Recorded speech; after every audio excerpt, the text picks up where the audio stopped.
For the third time in 2023, two siblings have been murdered in the land of Israel. Their crime? Simply for existing in the land that was promised to them by God himself.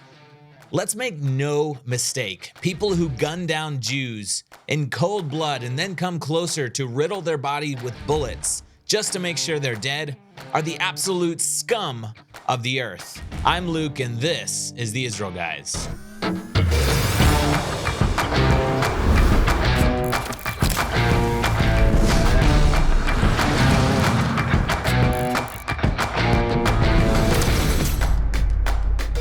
Hello and welcome to the Israel Guys, where we believe that in a world of anti-Israel propaganda and Jew hatred, you should have a direct connection to the land and people of Israel.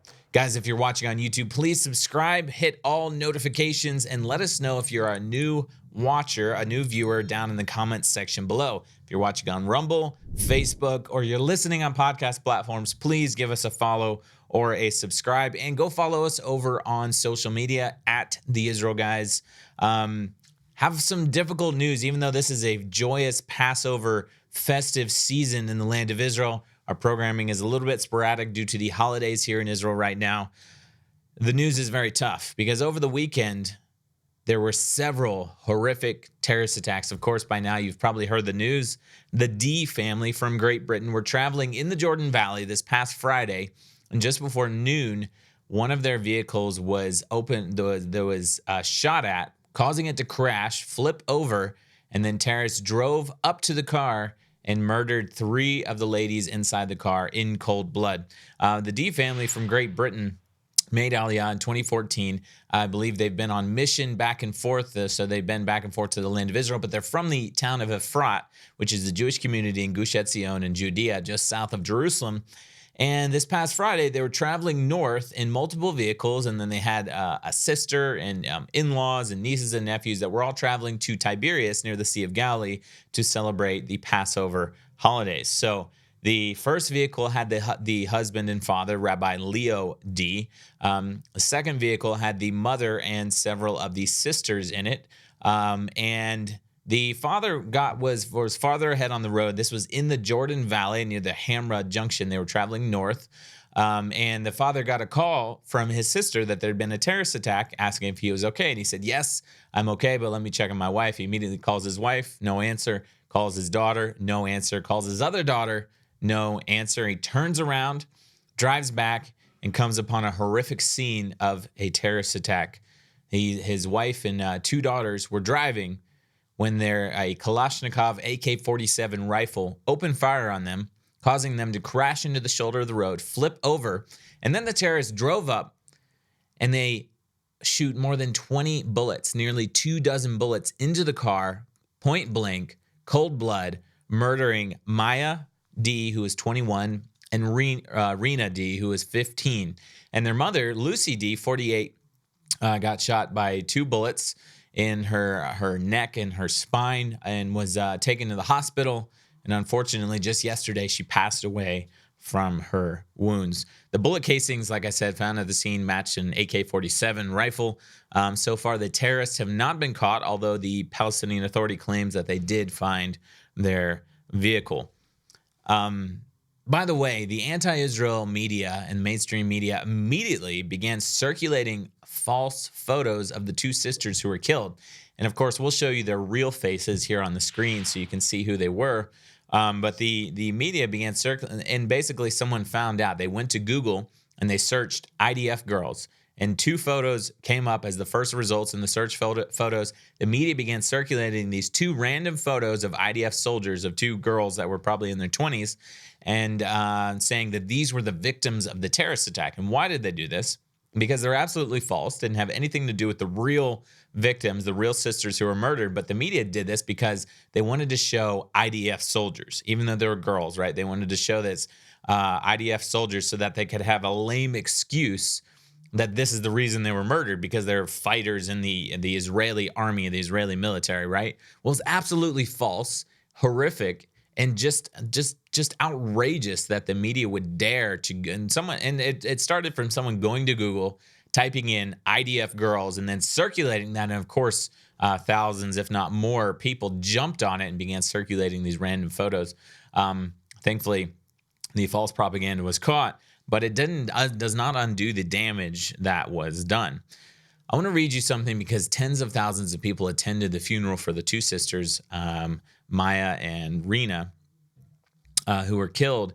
And their father is just absolutely incredible. I watched a video of a speech that he gave after the funeral and also after he found out that his wife was killed. Just absolutely incredible man.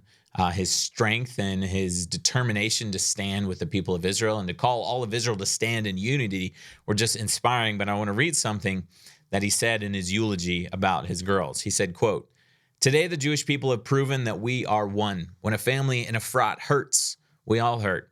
There's no clearer proof of our unity. Am Yisrael Chai. The people of Israel live. We've been marching through the streets of Jerusalem and Tel Aviv with Israeli flags, arguing over whether there should be a majority of 61, 65, 70, an override clause, no override clause in the Supreme Court. Let's be honest, most of us have no idea what any of this means." Speaking, of course, about the judicial reform protests.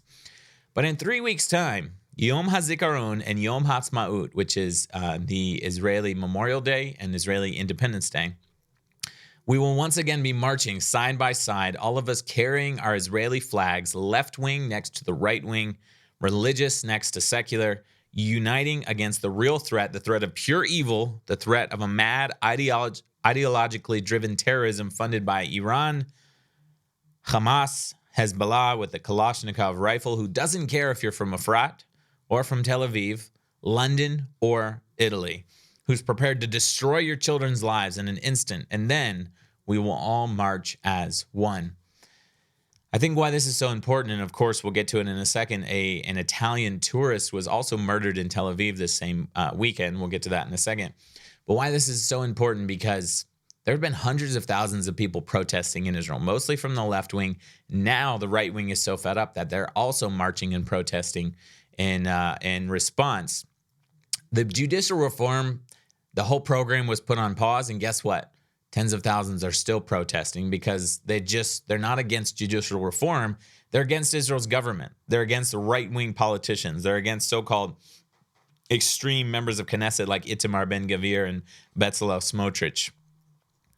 But Rabbi Leo D., the father of two girls who were murdered, and his wife, who was murdered in the Jordan Valley this past Friday, is calling on all of Israel to come together in unity, to march side by side, because we're coming up in 3 weeks on Israel's Independence Day, when all Israelis and supporters of Israel all over the world should march and stand side by side in solidarity, in unity, because we believe in what? We believe that the people of Israel live, and we believe that the land of Israel lives. Our fathers still live. People of Israel live. The land of Israel is alive. And so I think his request to the public, and we're putting this out there for all of you guys because this is an action point that you can do, that you can take part in, is very important to show that right now is not a time to slam Israel, to go on and on about the judicial reform, the protests, the lack of unity in Israel, the infighting, potential civil war happening. No, that's not happening, guys. Now is the time to come together and support and to stand with Israel and to do our part physically. So here's what Rabbi Leo D. requested after learning of his wife's death 3 days after his daughters were killed. He posted this message and request. He said, quote, "If you feel that it was wrong to shoot dead at close range 3 beautiful, innocent young ladies in the prime of their lives, then please post a picture of you or your spouse or your children with an Israeli flag. Or just post a picture of an Israeli flag and share it on Facebook, Instagram, or whatever social media app you use. Let's do it. Guys, the time has come. Post in the comments, post on Facebook, Instagram, Twitter, WhatsApp statuses, whatever social media platform you use, please at least, at bare minimum, post an Israeli flag and post the words Am Yisrael Chai, or post I stand with Israel. If you can take it further, post a photo of yourself with your with your family, your children, your spouse, whatever it is, and put your message of support for the land and the people of Israel. Now, more than ever, is when they need it. A couple of notes before we move on from this story. First of all, and hopefully you guys have seen our video on our channel, it's called Say Their Names. First of all, we say the names of these victims. Maya D., age 21, Rena D., age 15, and Lucy D., age 48, the mother, who were all killed brutally in a barbaric terrorist attack. The third set of siblings that have been killed just since January of this year. We say their names. We remember them. We honor them.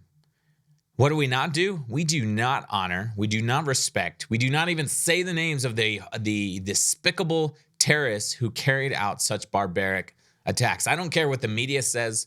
I don't care what anybody says about occupation, about the poor oppressed Palestinians. Nothing, absolutely nothing, gives an excuse or gives a justification for gunning down 3 Israeli ladies in broad daylight, and then after causing their car to crash and flip over, going up to the car and shooting them more than 20 times at close range in cold blood. Nothing justifies that. Terrorists who are willing to do this are the absolute scum of the earth. They're completely evil, and they're vile, and they deserve to not even have one single sentence given to them.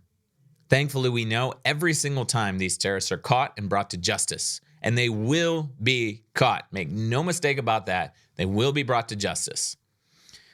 Unfortunately, that night, this terrorist attack happened at 11 a.m. last Friday. Friday evening, there was a terrorist attack in Tel Aviv, on a main street in Tel Aviv, and an Arab Israeli citizen from the town of Kfar Qasim on the outskirts of Tel Aviv opened fire on a crowded Tel Aviv street. He killed an Italian tourist and injured 7 other Italian tourists. I'm guessing these were all part of a tour group. Alessandro Parini, age 35, was an Italian tourist. He was a lawyer from Rome. The terrorist, thankfully, was shot and neutralized by an Israeli police officer who was at the scene. Up until last year, he had worked as a janitor in an Israeli middle school because he was an Israeli citizen. There are 2 million Arab Israeli citizens in Israel. We've now come to a point where it's getting difficult to differentiate between Arab Israeli citizens and Palestinian Authority Arabs who live in Judea and Samaria. And before you spam the comments with hate, let me be clear. There are amazing Arab Israeli citizens who live in Israel, who are defenders of Zion, who are Zionists, who are Israel supporters. And I want to say thank you to those of you that are out there. But unfortunately, your brothers and sisters, there are terrorists from Tel Aviv, and there's terrorists from Jenin. There's terrorists from Nablus. There's terrorists from the coastal cities of Israel who are both willing to go out and murder Jews. And it's getting hard to differentiate between a terrorist attack in Samaria in the Jordan Valley and a terrorist attack in Tel Aviv.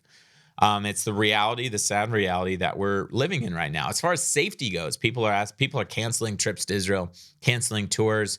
And some people are coming to Israel and then they're canceling a tour to Judea and Samaria.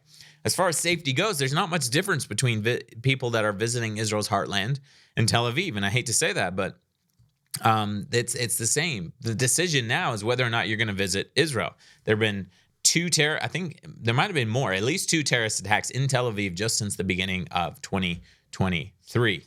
I don't say that to scare you away because I believe now more than ever, Israel needs your boots on the ground. Don't cancel your tour. Don't cancel your trip to Israel. Don't cancel your visit to Judea and Samaria. Contact us. We'll hook you up. We'll help you come out to Israel's biblical heartland. But the decision has to be a conscious one. It has to be a conscious decision. Are you coming to Israel? Are you standing with Israel even right now? Statistically, you're still more at danger when you drive to the airport to get on your flight to Israel in the United States or in another part of Israel. But yes, there are terrorist attacks happening in Israel right now in Tel Aviv and in the Jordan Valley, in Samaria, in Judea. It doesn't matter. So the decision is whether or not you're going to come to Israel and stand with them. I would say yes, still come to Israel. Passover is an incredibly special time in Israel. I was in Jerusalem over the weekend, and the holiday season gives the holy city a renewed air of excitement. If you are not able to make it to Jerusalem this Passover, you need to check out our friends at Blessed by Israel. They have an entire array of awesome products from the Promised Land, things like olive oil, ceramics, coffee, soap, cosmetics, perfumes, and much, much more. If you were not able to be in Israel for Passover this year, thanks to our friends at Blessed by Israel, you can bring a little bit of the Holy Land right to your doorstep. Don't buy products from Walmart or Amazon. Instead, make your exodus by ordering products from small, family-owned businesses in Israel by going to blessed-by-israel.com. buyisrael.com or click the link in the description below. Even better, this Passover season, they're offering you $5 off your first order when you use the code Passover when checking out. Hurry though, because the holidays are nearly over. Head over to blessedbyisrael.com, use discount code Passover for $5 off your order. Stand with the heartland of Israel today by purchasing products directly from Israel's biblical heartland. So a couple of other stories, guys. I'm sure you've heard about all the mainstream media headlines claiming that the Jews are storming the Temple Mount. They're storming the Al-Aqsa Mosque. The Israeli police and is breaking into the mosque, beating worshipers. If you saw a picture of Arabs that were laying in the Al-Aqsa Mosque, laying on the floor with their hands tied behind their backs, that was actually from last year. It was an old photo that was propagated to be from this year. But what's actually happening? Well, there's been multiple cases of Arabs. It is Ramadan right now. So sometimes after Ramadan prayers, it's Arab youth and other Arab radicals go inside the Al-Aqsa Mosque. They barricade themselves in there. And what do they have? Fireworks, stones, iron bars, and they attack the Israeli police. And what do the police have to do? They have to go in, arrest the perpetrators, and restore calm to the Temple Mount so that everybody can worship freely. But here's the good news. And here's what's actually happening. You think it's like an all-out war on the Temple Mount? Here's what's actually happening. 2,642 Jews have ascended the Temple Mount since the beginning of Passover. That's in the last 5 days, so that's incredible. Less than 1 week, more than 27,000 Jews have ascended the Temple Mount since the beginning of 2023. At this rate, that means there could be 100,000 or more Jews that will ascend the Temple Mount this year, which would be more than double last year's numbers. The interest and the support for the Temple Mount is growing amongst Jews and amongst Christians. The media has been promoting a lot of lies and propaganda this week regarding riots and arrests on the Temple Mount. So I personally ascended the Temple Mount yesterday. Hopefully one of our guys got some footage. We can put that up on the screen because you can see what happened.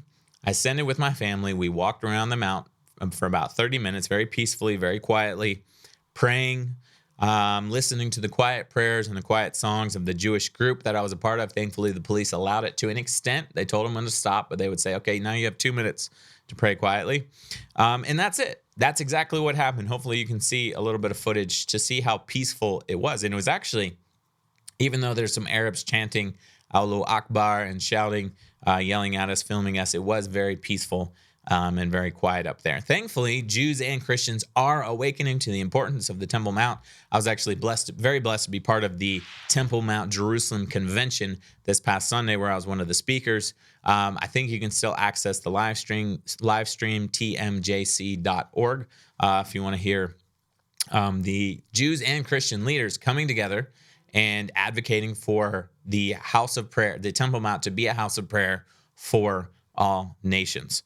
One last piece of good news, guys. There was a march to Evitar, which the media is reporting there was 50,000 people. We're actually driving on our way back from Jerusalem on a public bus yesterday. We got to the Tepuach Junction in Samaria, and there were hundreds and hundreds and hundreds of vehicles and thousands of people all marching from Tepuach Junction to Evitar, including 8 government ministers and 20 members of Knesset.